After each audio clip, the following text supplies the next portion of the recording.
എങ്ങനെ സാധിക്കണം നിങ്ങൾക്ക് മനുഷ്യത്വം എന്ന് പറയുന്നത് നിങ്ങൾ പ്രൈവസി വിട്ടു. മനുഷ്യത്വം എന്ന് പറയുന്ന സാധനം നമ്മുടെ ജീവിതത്തിലുള്ള സാധനമല്ലേ. എങ്ങനെ കിടന്ന് ഉറങ്ങാൻ പറ്റും? ഒരു ഫ്ലൈറ്റ് നമുക്ക് അഹമ്മദാബാദിൽ ആ ഒരു ഫ്ലൈറ്റ് ക്രാഷിന്റെ കേസ് നമ്മളെല്ലാവരും ന്യൂസിൽ നിന്നും കണ്ടുകൊണ്ടിരിക്കുകയാണ്. ആ ഒരു സന്ദർഭത്തിൽ ഒരു പ്രമുഖ ന്യൂസ് ചാനലിൽ ആ ഒരു മലയാളി കുടുംബത്തിലെ ഒരു വ്യക്തി മരിച്ചു, നമുക്കറിയാവുന്നതാണ്. അതിന്റെ ആ ഒരു വിഷ്വൽ എടുത്ത രീതി ഒന്ന് നോക്കണോട്ടെ. ആ ഒരു വിഷ്വൽ എടുത്ത് ആ ഒരു കുട്ടി അറിഞ്ഞിട്ടും കൂടി ഇല്ല. ആ ഒരു കുടുംബത്തിൽ കയറി ചെല്ലുമ്പോൾ അറിഞ്ഞിട്ടില്ല, സ്വന്തം മാതാവ് മരിച്ചു എന്നുള്ള അറിഞ്ഞിട്ടില്ല. ആ ഒരു സമയത്താണ് അറിയുമ്പോൾ ആ കുട്ടിക്ക് ഉണ്ടാവുന്ന എക്സ്പ്രഷൻ, അല്ലെങ്കിൽ ആ കുട്ടി അന്താളിച്ച് പോയി, അതായത് കൈവിട്ടു പോയ രീതിക്ക് നിൽക്കുമ്പോൾ അത് ഫോക്കസ് ചെയ്തിട്ട് റേറ്റിങ്ങിന് വേണ്ടിയാണോ? അല്ല, നിങ്ങൾക്ക് ഒരു മനുഷ്യത്വം എന്ന് പറയുന്നത്, ഇത് കണ്ടിട്ട് വീട്ടിൽ പോകണ്ടേ, കിടന്നുറങ്ങണ്ടേ?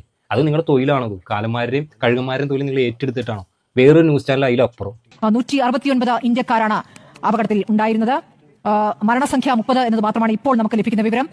ഏതായാലും 105 പേർ മരിച്ചു എന്നിപ്പോൾ ഗുജറാത്ത് മാധ്യമങ്ങൾ റിപ്പോർട്ട് ചെയ്യുന്നു. 105 മരണസംഖ്യ 105 എന്നാണ് ഇപ്പോൾ ഗുജറാത്ത് മാധ്യമങ്ങൾ റിപ്പോർട്ട് ചെയ്യുന്നത്. സ്ഥിരീകരിക്കുന്ന വിവരമായിട്ട് അത് വരികയല്ല. 100 മേലെ ഇലക്ഷനൊക്കെ ഞാൻ ഇങ്ങനെ കണ്ടിട്ടുള്ളൂ. 105 പേർ മരിച്ചു എന്ന് ഗുജറാത്ത് മാധ്യമങ്ങൾ റിപ്പോർട്ട് ചെയ്യുന്നത്. സപ്പോസ് നിങ്ങൾ കാരണമാണ് പല ന്യൂസുകളും ആദ്യം തന്നെ നമ്മൾ അറിയുന്നത്.